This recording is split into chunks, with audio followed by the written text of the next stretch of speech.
14 жасқа толған балаларға арналған.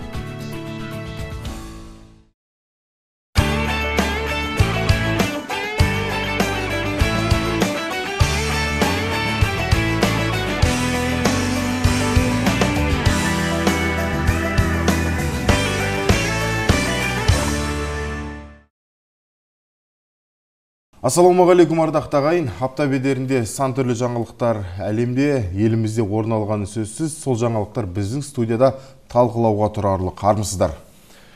Ассалаумағалейкум қадірменді көрермендер. Бір аптаның бедеріндегі айшықты ақпараттарды, нақты жаңалықтарды, оқиғаларды сараптауға, саралауға біз дайынбыз. Экранға жақын отырыңыздар. Бізбен бірге жаңалықты көріп, шолып, оны талдауға шақырамыз. Бізбен бірге күн жарқырайды десей. Әрине. Олай болса, әлемнен сәлем айдарынан бастасақ деп отырмын. Әдеттегідей кеттік.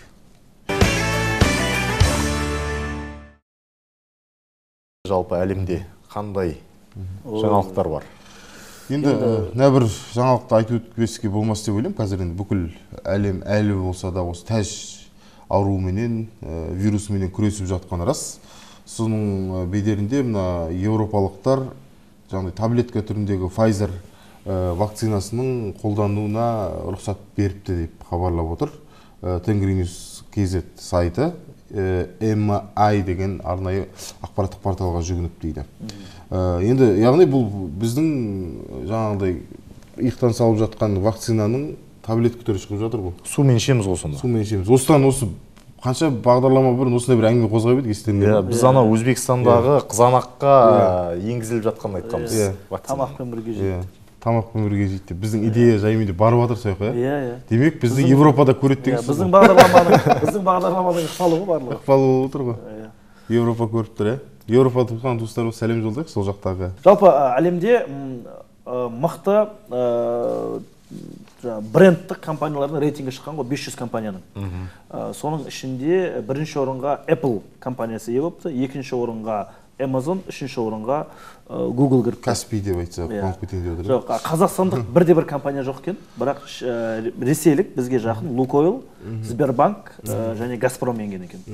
Сбербанк айта кететін жайт, көптеген мықты Ferrari, Ford секілді компаниялардың алдына шығып кеткен 156 орынға. Маған осы қызық енді, жалпы осындай нені тізімді кімдер жасайды әлемде? Ол әлемдік өзіндік компания бар, Global Trend Media деген. Олар соны зерттейді, олардың активтарын зерттейді, олар қанша тұратынын зерттейді да, ең қымбат қазіргі таңда $380 миллиард тұратын Apple екен. Сол акцияларының бағасы... Яғни $380 миллиард болса, мен Apple сатып аламын, егер сатса оны сізге. Сатса, сондықтан сонысына есептейді да. Қазақстанда біраз адам бір сатып алатын жағдай бар сияқты, соның $380 миллиард. Жоқ, олар бәрі қазір Қазақстан халқына қорына аударып жатыр, сондықтан ол ақшаларды азайып шығады. Президентіміз кәдімгідей 100 қанша кәсіпкерді көрсетті ғой, кәдімгідей.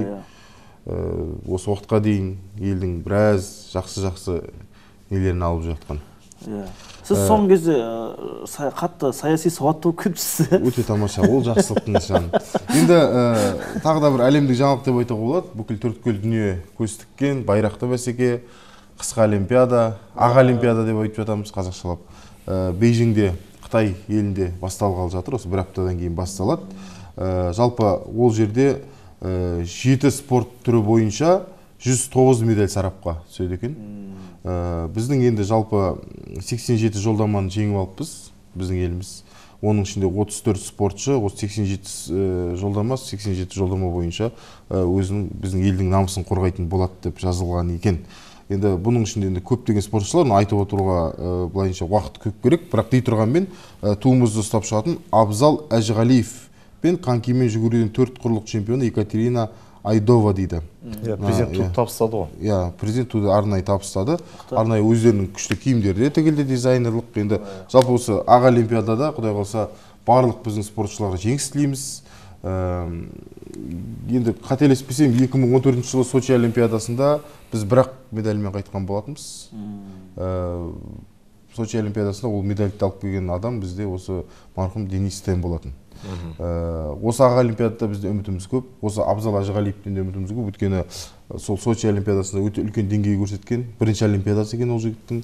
Жалпы қысқы олимпиадаға біз 96 жылдан бері ма? 98 жылдан бері, 96 жылдан бері арнайы қатысып келе жатыр еліміз. осы олимпиада енді менің ойымша сол жылдан бергі жиналған тәжірибені көрсететін кезең болды деп ойлаймын. Менде бір сұрақ бар да, қандай киіммен қатысады? Енді бірдеңе киіп, масканы киіп, не қыламын екен? Қорғанып қатысам екен? Жоқ, онда осы өткен жылы болған, яғни 2020-ның лозунгымен өткен 2021 жылы өткен олимпиада, жазғы олимпиадада барлығы бетпердемен ту ұстап шыққан кезде барлығы санитарлық талаптарды сақтады ғой. Дәл солай өтеді енді бұл жерде де. Ал енді негізгі жарыс кезінде арнайы енді ол барлығының вакциналанғандығы, олардың жаңағы ПЦР тесттері, сынамалары барлығы көрсетіліп барып шығарылады ғой жарысқа негізі. Бейжің қаласында өтеді ғой. Бейжің қаласында. Уханға бармайды ғой. Уханға бармайды. Сіздің өміріңіз сондай-ақ осы жалпы қысқы олимпиаданы Қазақстан ұлттық телеарнасы мен Қазспорт телеарнасы трансляция жасайтын болды. Қадірменді көрермендер, ұлттық арнамызбен Қазспортты көре жүріңіздер дейміз. Жалпы әлемде қазіргі мықты адамдардың бірі ол Илон Маск. Енді кеше Илон Маск өзінің елінің президентімен ұрысып жатыр екен Твиттер арқылы. Оларда бар проблема, бізде Фейсбукпен шешілсе, оларда Твиттермен шешіледі. Байден, Америка президенті, Америкада ең үздік мықты машина салатындар ол Ford пен General Motors деген екен да, бірақ Тесланы айтпаған екен. Соған ол жынданып, неге Тесланы айтпайсың деп мазақтап комментарий жазған екен несіне, Твиттеріне. Менде бір компания бар, Т-дан басталып А-ға бітеді, ортасына есіл деген әріп бар деп. Соған Байден реакция бермеген. Одан ол Байденнің комментарийінен постынан қарағанда Илон Масктың твиттері комментарийі көп лайк жинаған ғой. Сөйтіп тағы да бір электрокар шығаратын компаниялар жинаған кезде Байден Тесланы шақырмай қойыпты. Оған тағы ренжігенде сөйтіп ауыр сөз жазыпты. Ол қалай мықты компаниялардың қатарына менің Тесламды қоспайды? Ол неге адамдар машинаның электр карларды тегін арзан ғой бензиннен неден қарағанда. Ол неге оған бөгет болады, неге ол прогресске бөгет болады деп солай жазған екен. Былай қарап тұрсаң, не деген бір батылдық деймін да, елдің президентіне. Және сол жақында акциясы құлап, қанша бәленбай миллиард доллар жоғалтқан жоқ бұл Tesla компаниясы. Бірақ айфоннан 10 есе артық мықты Tesla фон шайын деп жатыр, 2022-нің күзінде шығады деп. Ол телефонды алғандар интернетті тегін пайдаланады. Қай жақта жүрсең де тегін жүрсің. Әлемдік жаңағыдай тренд бойынып тұр енді, оны спутниктен тікелей интернет қолданасың дейді. Оның бағасы қанша болады екен қызығы? Қазақтарға мейлі кредитке алып аламыз. Бағасында дым қызықпаймыз ғой. Бөліп төлеу аман болсын. 36 ай деген шықты ғой қазір. Рахат. Мечта дүкеніне келіңіздер деп. Сол жаңалықты айтқым келетіні, бізде сондай бір, бізде демейін, жалпы адамзаттың тарихында сондай саяси ойындар, осындай прогрессшіл адамдардың бір бөгеуі болады да. Яғни ол өзіне де басқаға да болсын деп жатыр да. Мысалы, ол технологияны, Тесланың технологиясын ол патент деп қойған жоқ, патент десе болатын еді, ол айтты, пайдаланыңдар басқа компаниялар. Ең бастысы халыққа игілікке жұмсалса болды деп. Сондай бір новаторларды қолдау керек деп ойлаймын негізі. Түсінікті. Олай болса, дәл қазір ел жаңалықтарына ойыссақ деп отырмын, жігіттер. Ел жаңалықтарын мына бір жаңалықпен бастасам деп отырмын. Мемлекет басшысының жарлығымен Қалтаева Ләззат Молдабекқызы Қазақстан Республикасы парламент сенатының депутаты болып тағайындалды деген хабарлама тарады. Ләззат Қалтаева деген кім деген сұраққа жауап беретін болсақ, бұл кісі әйелдер істері және отбасылық демографиялық саясат жөніндегі ұлттық комиссияның мүшесі екен. Сонымен қатар Алматы қаласындағы мүгедектер ұйымы қауымдастығының төрағасы. Яғни мүмкіндігі шектеулі ерекше жандар деп жатамыз ғой. Осындай үлкен ұйымның төрағасы, төрайымы Ләззат ханым енді халықтың ішінен шыққан азаматты сенатқа апарып жатыр ғой. Бұның өзі үлкен жақсылық деп ойлаймын. Елдің ішіндегі жағдайды, хал ахуалды білетін, былай айтқан кезде бұған дейін миллиондаған айлық алмаған, қарапайым бір айлыққа өмір сүріп, елмен бірге етене араласып жүрген азамат қазір сенатқа барды. Ол демек халыққа керек сұраныстағы заңды қабылдауға, мүмкіндігі шектеулі жандардың негізі көптеген мәселелері бар ғой. Мына пандустан бастап, мына тротуардағы мәселелері бар, олардың қоғамдық көліктегі мәселелері бар. Жалпы сол мәселелердің енді оңтайлы шешілуіне атсалысады деп ойлаймын. Жақсы нәрсе. Жаңа Қазақстанға бір қадам басып отқан сияқты шынымен. Бізде де мысалға мүмкіндігі шектеулі жандардың қажеттілігін жырлап жүрген Сағатбек деген бауырымыз бар ғой. Сүйіп Сағатбек деген. Сол жігіт әкімге алдында айтқан ғой, бізде жағдай жасалмаған, емін-еркін жүре алмаймыз деп. Сөйтіп әкім мен сенімен бірге қаланы аралаймын деген. Мен соған қатты риза болдым. Гүлшара Наушақызының Гүлшара Наушақызы кәдімгідей мен сенімен бірге қаланы аралаймын деді. Күн соңында шығып болды кәдімгідей. Шығып аралады екеуі. қарап шығып аралап сол кезде белгілі бір нысандарға тапсырма беріп кетті. Бірақ негізі мен Гүлшара Наушақызына ризашылығымды білдіремін, бірақ соның содан кейінгі орындаушыларға шамалы бір сын айтқым келіп тұр да. Арнайы бәрін дайындап қойған ғой. Тек кілем жайып бәрін. Сөйтіп Сағатбекте енді қырсық қой. Кілем жайған жермен емес, кілем жаймаған жермен апарған ғой бәрін дайындап. Не жасап қойған? График жасап қойған. Осылаймен жүреді деп. Сағатбек ол картаны алып өзім апарам деген жерге апарған. Әкім де келіскен оған. Маған дайындаған жер емес. Бұл жаңа президент айтқан естуші үкімет деген әңгіменің барлығының осы жұмыс орындалып мен айтқым келетіні, тапсырма берілген кезде проблеманы бар екенін көрсету керек та, ол оны жасырмай ше. Не керегі бар? Мысалы, сол күні орталық алаңдағы мүгедектер жүретін темірге андай таймайтындай қылып не жапсырып қойды ғой. Пластмасс пластмасса, тек дорожка. Сондай жайып қойды да. Оған дейін ол жоқтығын. Міндетті түрде әкім жүру керек па деймін да, сондай жағдай жасау үшін ше. Сондықтан енді білмеймін енді, бұны естуші адам болмаса өзгерістер айтылу керек. Осындай біз проблеманы айту үшін де осындай ортада, осы студияда отырмыз ғой. Әкім жүретін жолды түзеу, болмаса әкім жүретін жерлерді реттеп қою деген мәселе емес, халыққа қарай ыңғайлану керек та. Біздің қалалық ЖКХ бөлімі, құрылыс басқармасы деген кісілер. Сондықтан мен солай ойлаймын өзім. Жаңа мысалы біз Қасым-Жомарт Кемелұлы да өзінің сөзінде айтты ғой, биліктегі адам келеді, кетеді, бірақ халық қалады. Халықтың проблемасы сонымен бірге қалады. Сондықтан шынында да осындай ақ жағалыларға ескертіп айтты, халыққа барлық жағдайды жасаңдар, белгілі бір уақыт беремін деді барлығына.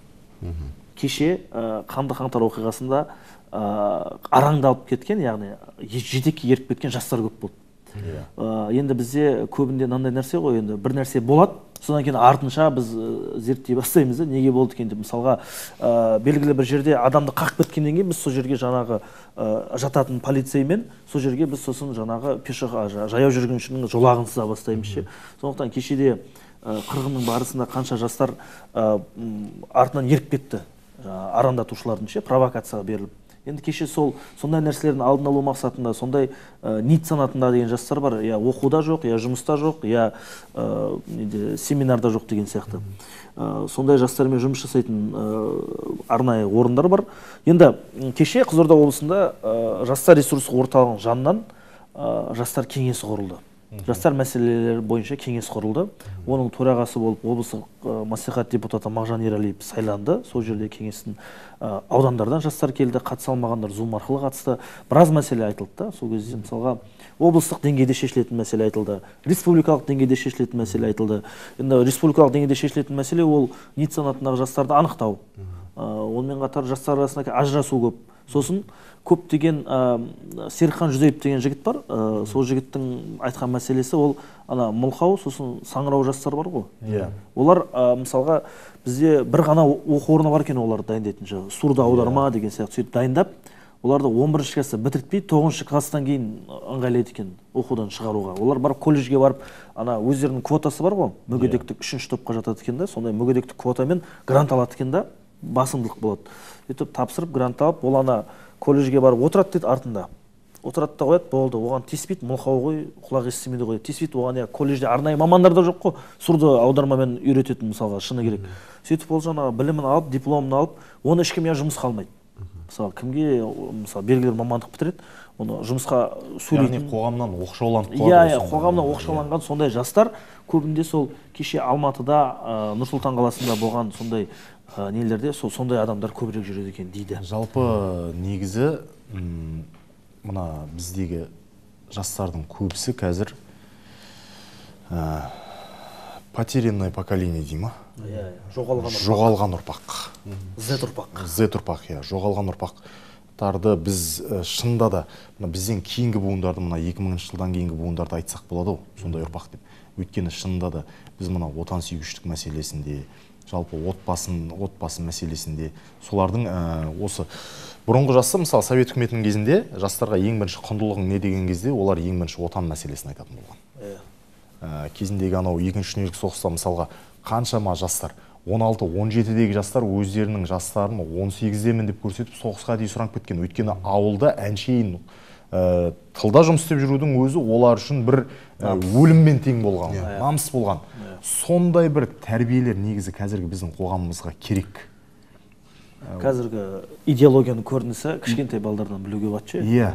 Мынандай сұрақ қойшы, арманың кім деп сұрақ қойшы. Егер де ол бала мен милиция болам, мен бай болам, мен бизнесмен болам десе, жақсы ғой, әрине ұмтылған. Бірақ ол материалдық құндылыққа басым береді деген сөзі. Ал мысалға американың материалдық құндылық милиция алып жүр деген. Енді сондай ғой, олардың ойынша милиция деген сөз олар көп ақша табады деген сөз. Олардың ойынша ше, сөйтіп түсінік сіңіп кеткен сөйтіп. Ал европалық немесе америкалық балаларға сондай сұрақ қойған кезде енді әлеуметтік зерттеу жасаған ғой. Мен Марсқа ұшам, мен ертең жаңа жер ашам, мен ертең жаңа планета ашам, мен ертең ғалым болам деген сияқты. Олардың құндылығы бөлек та. Совет үкіметінде барлығы ғарышкер болғысы келді бұл айтқан кезде. Идеологияны біз содан ақ білуімізге болады. Яғни бізде сананы тұрмыс билеп кеткен. Енді онсыз да ғой, енді бірақ әбден кіттай балаға дейін соны сезінетін болып тұр ғой үйде ше. Сондықтан енді біз рухани басқа да не жайлы біз айта алмаймыз да ол өсіп жатқан балаға ше. Өйткені қазір бізде қоғамдық орында, үйде, жұмыста бүкіл жерде айтылатын әңгіме бір ғой. Ақша мәселесі. Кредитті жабу ақшаның мәселесі. Осы мәселе болғаннан кейін қашан. Сол әңгімені естіп өскен буыннан біз не талап етеміз? Енді сол тәрбиені шынында да біз тезірек қолға алмасақ, өйткені жаңа өзіңіз айтып отқандай Тәке, ажырасу мәселесі, мына өзіміз өмір сүріп отырған қоғамға опасыздық жасау мәселесі, соның барлығы көтеріле береді негізі. Ал осы енді мысалға өздерің қалай ойлайсыңдар, ажырасуға біздегі не себеп? Негізі бұл жерде мұны басыңа түспейінше Құдай сақтасын айта алмайсың. Құдай сақтасын. Бірақ негізінен себеп жастар бір-бірін түсінбеу. Сосын адамдардың араласа беруі өмірде. Қазіргі қалай мысалға енелер, аталар, болмаса жаңағы абысындар, жеңгелер деген сияқты, қайнапалар деген сияқты. Біз қазір андай ғой, біреудің өміріне араласқан жақсы көретіндер ғой. Иә, сондай да мысалы. Өзінің өмірімен шаруасы жоқ бірақ. Сосын ұят деген нәрсе кеткен. Кейбір аналар айтады, ішіме сыйған қыз сыртыма да сияды деп. Егер күйеуі ұнамай жатса, тасташы, қайтып келе сал дей салады. Сондай да бір түсініктер қалыптасып келе жатыр да. Бізде бір отбасылық институтта шамалы бір ойсырап тұрған тұстар көп. Ойсырап тұрған тұстар көп. Өйткені тәрбие көп. Енді ажырасу деңгейі сол 90-шы жылдардан бастап белең алды ғой. 90-шы жылдарда ішу көп болды ғой, ішімдікті. Ана ішеді да кеп үйін төмпештейді. Сосын тұрады да аналары шыдамай амалдың жоғынан ажырасады да. Олар ескіні көрген кісілер ғой, тәрбие. Амалдың жоғынан ажырасқаннан кейін сол көп отбасылар сөйтіп ажырасып кетіп, сол ажырасқан отбасыда өскен бала ойлайды, ол норма деп. Егер менің ол бірақ ана әке-шешесі көрген қиындықты көрмейді. Ол бірақ кішкене қиындықты көрсе, мен әке-шешем ажырасқан, мен мынандайды көруге міндетті емеспін. Қайта сол 90-шы жылдардағы отбасылар қайта берік болған сияқты. Қанша қиындық көрсе де бірге өсті да. Ал қазіргі өзі лайықты заман, барлығы бар кезде қиындықты көрмеген заман болып отыр ғой, шүкір. Сол кезде шамалы қиналып қалса, сол шамалы қиналғанға шыдамай кетіп қалды. Бір қолтыраумен піленіпті дейді. Сөйтіп екеуі әлемде болмаған тойды жасап, жақын жуықтарының барлығын шақырып, жаңағы тойларын өткізген ғой. Сөйтіп тойдан кейін болғаннан кейін қолтырауын жаңағы өзінің ғашығы пілге теңіздің түбіне сүңгіп кетіп неше түрлі балықтарды әкеп береді екен да. Ал піл қолтырауынға жасыл шөптің шүйгінін, әдем-әдем шөптерді, гүлдерді әкеп береді екен. Шөпті қолтырауын жемейді, балықты піл жемейді. Екеуінің де көңілі бір-бірінен жаймен суи бастаған екен. Сосын ойлайды ғой екеуі, бұл проблема неде? Біз осыны зерттеп көрейік. Сөйтсе, екеуінің де негізгі ниеті, пейілі, түзу бір-біріне деген, бір-бірін жақсы көреді. Бірақ оның табиғатына сай сыйлық жасауда, оның табиғатын дұрыстануда сол жерде қателесіп тұр екен да. Мүмкін біздің қоғамдағы бүгінгі жастардың да арасындағы мәселе осындай. Оның табиғатын, жаңағы жарының табиғатын дұрыс түсінбеуден. Samsung-ге біз iPhone алып беру керек шығар. Сол мысалы iPhone ұстағысы келетін шығар деген сияқты. Бізгеше зерттеу керек. Мен көп балалы аналарға тиіспеймін, бірақ бізге зерделеу жасау керек сияқты. Белгілі бір отбасыға көмек берген кезде үкіметке де басқаға да ше бір отбасында мысалға әлеуметтік көмек аламын деп үйленеді да, шамалы уақыттан кейін ажырасады, бірақ күйеуі бірге тұра береді үйінде. Бірақ ана құжат бойынша ажырасқан, сөйтеді да белгілі бір деңгейде не квота алып отырады ше. Болмаса ажырасқан күйеуі жоқ, бірақ 2 жылда бір бала туып отырады ше. Ол да бір шамалы бір дұрыс емес нәрсе секілді да менің ойымша ше. Күйеуі жоқ, сондай бір туып отырады. Енді өзінің проблемасы, бірақ дегенмен де шамалы бір бұл қоғамда бар көрініс. Соны бір зерттеу керек сияқты. Өйткені ол бір алаяқтыққа жатады да ол ше. Өйткені мен мемлекеттен көмек алам деп ол бала туа береді да. Ол мемлекетке халық санын көбейтем немесе қазақты көбейтем деп емес, ол мен көмек алам деп бала туады да. Ол дұрыс емес түсінік. Қазіргі кезде шынында да бізде қоғамда еңбекақыға емес, жәрдемақыға арқа сүйеу және жәрдемақыны алуға ұмтылу көріністер, фактілер көп. Дәл осы жерде ел жаңалықтарын түйіндеп, келесі кезекте қонақпен сұхбатқа көшсек деп отырмыз. Қадірменді көрермендер, бүгін бізде қонақта облыстық санитариялық-эпидемиологиялық бақылау департаментінің басшысы Динара Жаңабергенова. Динара ханым, қош келдіңіз студиямызға. Жалпы қазір 2022 жылдың қаңтар айында эпидахуал күрделеніп кетті. Жалпы елімізде бүгінгі күнгі ақпарат бойынша тек елімізде Түркістан облысы ғана жасыл аймақта, ал біз қызыл аймақта тұрмыз. Жалпы қазіргі аймағымыздағы эпидахуал қалай? Және де карантиндік талаптар қалай? Қазіргі таңда енді Қызылорда облысы осы қаңтар айынан бастап аурушаңдық деңгейі, коронавирус инфекциясының аурушаңдық деңгейі көтерілді. Яғни осы уақытқа дейін 23.485 жағдай тіркелсе, осы қаңтар айының 27-ші жұлдызына дейін бізде 4051 жағдай тіркеліп отыр. Яғни біз қазіргі таңда қызыл аймақтамыз. Облыс қызыл аймақта, сондықтан карантиндік талаптарға келетін болсақ, қазір бізде бірінші қаулы осы 10-шы қаңтардан бастап аурушаңдық деңгейі көтерілгеннен кейін біз қызыл аймаққа өттік. Соған сәйкес санитарлық талаптар күшейтілді. Қызылорда облысының бас санитарлық дәрігерінің, яғни бірінші қаулысы шықты. Сол қаулыға сәйкес бізде ашық жобасына енгізілген объектілерге де шектеулер қойылды. Яғни бұл айта кететін болсам, қазіргі таңда бізде мерекелік іс-шаралар, қызыл аймаққа өткен кезде барлық мерекелік іс-шаралар, форумдар, конференциялар, мәдени іс-шаралары барлығына тыйым салынған осы қаулы бойынша. Сонымен қатар сауда орындарында, сауда ойын сауық орталықтарында және базарлар, ашық жабық базарлар бойынша жексенбі күні шектеу қойылды. Яғни базарлар жұмыс, сауда орталықтарлы базарлар олар жұмыс жасамайды. Сонымен қатар кинотеатрлар, театрлардың жұмысы шектелді. Яғни 30% толтырылуымен және ашыққа енгізілген болса, барлығы жасыл статуспен кіргізілуі қажет болатын. Енді жаңа осы 27-ші қаңтар күні жаңадан қаулы қабылданды, яғни республикалық қаулы 7-ші қаулы қабылданды. Осы ашыққа енгізілген объектілер бойынша, сол бойынша бүгін енді қазір біздің осы Қызылорда облысы бойынша да шектеу шараларына жеңілдетілген шектеу шаралары енгізіліп жатыр. Ашыққа енгізілген объектілер бойынша соған сәйкес бізде осы Қызылорда облысы бойынша қаулы шығарамыз, дайындап жатырмыз. Қазіргі дайындық үстінде осы бүгінгі күні жаңа қаулы қабылданады. Енді президент өзінің сөзінде айтты ғой, жалпы шағын және орта кәсіпкерлікті қыса бергеніміз болмайды. Өйткені біз карантиндік талаптармен осы уақытқа дейін 2 жылдың көлемінде шағын және орта бизнес тұншығып қалды, шыны керек. Бірде қызыл өңірге кірген кезде оларға шектеу қоямыз, жасылға кірген кезде қайтып рұқсат береміз. Біраз кәсіпкерлік нысандары былайынша келген кезде минусқа қарай кетіп жатыр. Енді президенттің тапсырмасынан кейін, жалпы кеше жаңағы премьер-министріміз де айтып жатыр, жалпы мына базарлардың жұмысы, кафелердің жұмысы қайтып тұрақтала ма?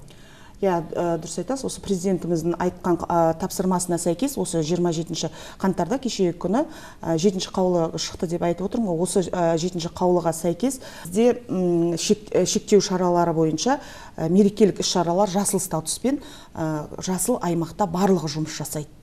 Толығымен барлығына рұқсат беріліп отыр. Ал сары аймаққа енгізілген объектілер болса, ол кезде сары аймақтағыларға бізде кинотеатрлар, театрлар толтырылуы 60%-бен, және қызыл аймақта бұлар 70%-бен сары аймақта, ал қызыл аймақта өткізген кезде бұлар 70% толтырылуымен. Яғни бұл жерде бұрынғы қаулыларда бізде уақытқа шектеу қойылатын болса, жаңа қаулыда уақытқа шектеу жоқ. Мысалға түнгі сағат 12-ге дейін 12-ге дейін, 2-ге дейін деген шектеу бар тұғын бұрынғы қаулыларда, түнгі 12-ге дейін және 2-ге дейін жасыл статуспен, көк статуспен жұмыс жасаған кезде осындай шектеулер қойылған болатын. Енді қазіргі жаңа қаулы бойынша бұл шектеулер алынып тасталды. Яғни жасыл статусы бар азаматтардың барлығы және соған қоса объектілердің барлығы олар жұмыс жасайды. Кафелер таңға дейін отыра бересің, жасыл болсаң болды. Кафелер жасыл статусы болып және жасыл аймақта болған кезімізде олардың барлығы жұмыс жасайды. Ал мына базарлар жексенбі күні жұмыс жасай ма? Бізде осыған дейін өзіңіз айттыңыз ғой, шектеу болды. Олардың барлығына да жұмыс жасауға рұқсат берілді. Желтоқсан айында және қаңтар айының 5-іне дейін бізде мереке күндері болды. Яғни осы мереке күндері тұрғындар арасынан санитарлық талаптарды сақтамау салдарынан осы аурушаңдық көбейіп кетті. Сонымен қатар бізде қазір Европалық елдерде де, өзімізде де, Қазақстанда да өздеріңізге белгілі Алматы, Астана қалаларында омикрон штаммы анықталған болатын. Енді біздің Қызылорда облыста анықталған жоқ, дегенмен бізде де осындай болжам бар. Осы омикрон штаммы біздің ауада осы вирус жүр деген болжам бар. Солған сәйкес біз Астана қаласына омикрон штаммын анықтауға анализдер алынып жіберілді. Қазіргі таңда анализдердің қорытындысы толық аяқталған жоқ. Жұмыс үстінде қорытындысы келген кезде қосымша хабарлайтын боламыз. Нақты бір омикрон штаммының бір несі бар ма, былай айтқан кезде? Нақты бір сәйкестіктері адамның бойынан табылған белгілері. Өйткені осыған дейін біз градус 40-қа көтерілсе, одан кейін тоқтамай жөтел болса деген сияқты бір белгілер бар ма? Енді омикрон штаммының бір ерекшелігі бұл дельта штаммға қарағанда 3-4 есе тез жұғады. 3-4 есе тез жұғады және бұның белгілері тұмауға ұқсас болып келеді. Енді қазір қанша адам ауырып жатыр бізде? Бүгінгі күнгі мәлімет бойынша 124 адам осы кешегі күнге 124 адам, осы тәулікте 124 адам тіркелді. Яғни оның ішінде басым көпшілігі осы Қызылорда қаласында тіркеліп отыр. Біздің түсірілім тобымыз жалпы мына облыстық жұқпалы аурулар ауруханасына барып кірген болатынбыз. Сонда мына жансақтау бөлімінде жатқан жаңағы ауру кісілердің көбісі жасы 70-тен асқан егде жастағы адамдар екенін байқадық. Енді егде жастағы адамдар болғанымен статистика бойынша, яғни аурушаңдықтың жас ерекшелігіне бөлген кезде қазіргі таңда осы қаңтар айында ауырған науқастардың ішіндегі олар 20-29 жас және 30-39 жас аралығындағы науқастар ауырып жатқан. Сол жас ерекшеліктеріндегі ал ауыр және осы ковидтің, коронавирустың омикронның бір штаммының бір ерекшелігі, бұлар симптомсыз өткенімен де ауыр ағымда өтіп жатқан науқастар жоқ. Яғни ауыр ағымдағы бұлар қосымша диагноздары бар науқастар ауруханада жатыр. Ол енді егде жастағылар, олар 70-60-тан асқан аурулар, олардың міндетті түрде қосымша аурулары болады. Яғни сахарный диабет, жүрек ауруларымен учетта тұратын. Өлім жітімдек осы жылы, яғни қаңтар айында өлім жітімде аз. Түсінікті. Сонымен қатар мына оқшаулану жаңа күндерінің де саны қысқарды бізде. Бұрын 14 күн еді, қазір 10 күн емес па? Қазіргі күні осы жаңа қаулы қабылданды, яғни Қазақстан Республикасының бас санитарлық дәрігерінің 4-ші қаулысына сәйкес осы медициналық бақылаудың уақыты шегерілді. Яғни бұрын 14 күн медициналық бақылауда болатын болса, қазіргі жаңа қаулыға сәйкес 10 күнде. Яғни 10 күннен кейін ПЦР тапсырмаса 10 күн медициналық бақылауда болады. Егер де өзі ауырған адам өзі емханаларға жүгініп мен ПЦР тапсырам деп жүгінген болса, онда 7 күнде ПЦР тапсырып, 7 күннен кейін медициналық, егер теріс нәтижесі болса, онда 7 күнде медициналық бақылау тоқтатылады. Енді мына вакцинаға қатысты бір сұрақ қойғым келіп отыр. Жалпы ревакцинация деген процесс басталды елімізде. Біз енді 3-ші дозасын алдық, мәселен. Бұл енді біз жыл сайын осылай коронавирусқа қарсы вакцинаны алып тұрамыз ба осылайынан? Жалпы ревакцинация туралы айтып кететін болсам, Осы вакцинация басталғалы былтыр 1 ақпаннан бастап вакцинация өзі басталды. 2 турымен бізде қазіргі таңда облыс тұрғындары арасынан 95% егумен қамтылды. Соның ішінде осы ревакцинацияға байланысты бізде қарашадан бастап ревакцинация басталғаннан бері 45% уже егумен қамтылып отыр. Оның өзі жақсы нәтиже деп ойлаймыз. Өйткені осы ревакцинацияның арқасында, яғни 6 айдан кейін ревакцинация алу қажет болса, сол ревакцинациядан кейін алғаннан кейін науқастардың, яғни ауруды жеңіл түрде өткізілуі. 1-2 күн, 2-3 күн ауыратты, жеңіл түрде өтіп кетеді. Яғни бұл да вакцинацияның тиімділігін көрсетеді. Енді алдағы уақытта бұл тағы да зерттеулер жүргізіледі дегенмен де бұл жалпы медицинаның ғылыми зерттеу нәтижелері бойынша яғни тұмау ауруы сияқты болады деген болашақта болжам бар. Сондықтан қазіргі таңда да жылда гриппқа қарсы, тұмауға қарсы вакцинация бізде күзгі уақытта жүргізіледі ғой. Мүмкін алдағы уақытта да сондай жоспарға міндеттеп қоюы мүмкін. Ол қазіргі таңда нақты ондай айтылған жоқ. Енді премьер-министрдің орынбасары Ералы Тоғжанов өзінің сөзінде айтып жатыр ғой, біздің қазвакты қазір 43 ел сұрап жатыр өздеріне. Яғни экспортқа жақын арада шығып қалуы мүмкін деп. Шынында да біздің мына қазвагымыз, Pfizer сияқты, болмаса мына жаңағы спутник сияқты бұл коронавируспен күресте шынында да қауқарлы ма? Неге әлем елдері оны сұрап отыр? Бұл қазвакты негізі ғылыми зерттелген, нақтыланған вакцина болғаннан кейін елдердің сұранысы болып жатыр. Яғни бұл бізде айтып өткенде 1 ақпаннан бастап біз спутник ексек, сәуір айынан бастап осы қазвак өзіміздің Қазақстан елінен шыққан қазвак вакцинасын біздің қазақстандықтарда алып жатыр. Яғни бұның тиімділігінде нақты тиімділігін көрсетіп, яғни 90-91%-ға дейін бұның тиімділігін көрсетіп отыр өзінің.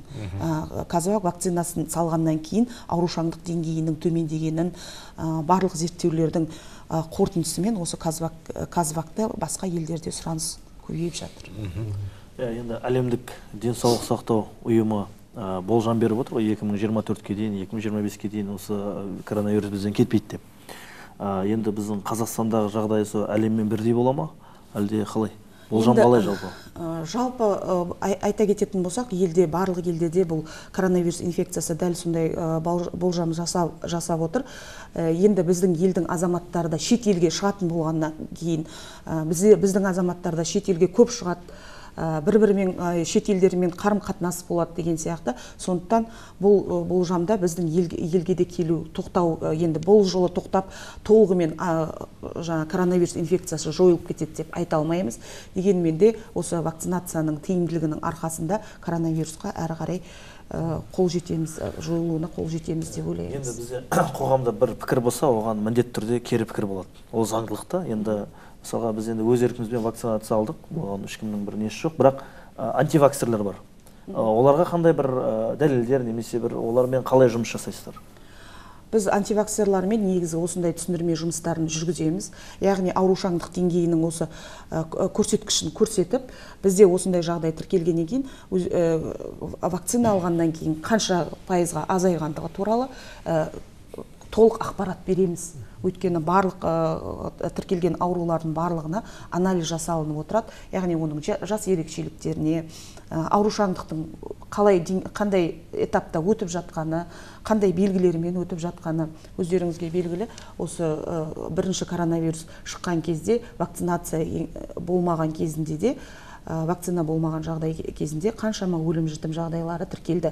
Енді қазір осы кеше қаңтар айында 2-3 күн вакцина болмай қалып еді, халықтың арасында сұраныс көп екенін байқадық. Өйткені барлығы шығып, міне поликлиникаға бардық, жүгіндік, бірақ вакцина қоры жоқ. Сіздер бізге егіліңіздер дейсіздер, бірақ дегенімен енді вакцинадай таусылғанның өзінде де басқа облыстардан алдырып, сол вакцинаны салдыру, тұрғындарға салу мақсатында тез арада басқа облыстан алдырып, солтүстік Қазақстан облысынан біз спутник лайт вакцинасына алдырды. Соған сәйкес қазіргі таңда барлық емханаларда толық вакцинамен, аудандарда да барлық вакцина қоры жеткілікті. Мысалға омикрон штамын біз өзіміздің осы жергілікті Қызылорда өңірінде анықтай алмаймыз ба? Міндетті түрде Астанаға жібереміз ба? Біздің зертханада оны анықтай алмайды.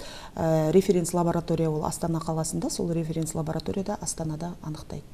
Біз анализдерді жібереміз, сол жақтан анықтап бізге результаттарын, протоколдарын, хаттамаларын барлығын жібереді. Жалпы болашақта ондай бір жетілген заманауи лабораторияларды осы өңірлерде ашу негізі жоспарда бар ма? Жалпы бар. Негізінде біздің аккредиттелген, яғни аккредиттелген лаборатория, біздің лаборатория аккредиттелген, сондықтан осыған қосымша тағы да 2023-ке жоспарда бар, қосымша аппараттар алып, яғни вирустың барлық түрлеріне, штамдарына сәйкес анализ жасауға мүмкіндік болу үшін жоспарда бар негізі. Олай болса, Динара ханым, жалпы бүгін уақыт бөліп студия төріне келіп бірқатар ақпараттармен бөліскеніңізге алғыс білдіреміз. Тек жақсы күндер көп болсын, және жақсы жаңалықтар көп болсын. Аман есен осы омикронды да басқасында жеңіп шығайық. Не көрмедік Құдай-ау тарихтан. Омикронда басқасы деген жаман екен, омикронды деші. Омикронды қазір біздің қазақ еркелетіп әмикөш деп. Кеше бір жолдас балам айтады, микоян кепті ғой деп. Ардақты ағайын, келер аптада тек жақсы жаңалықтармен 11-ші студия төрінде жүздескенше аман сау болыңыздар.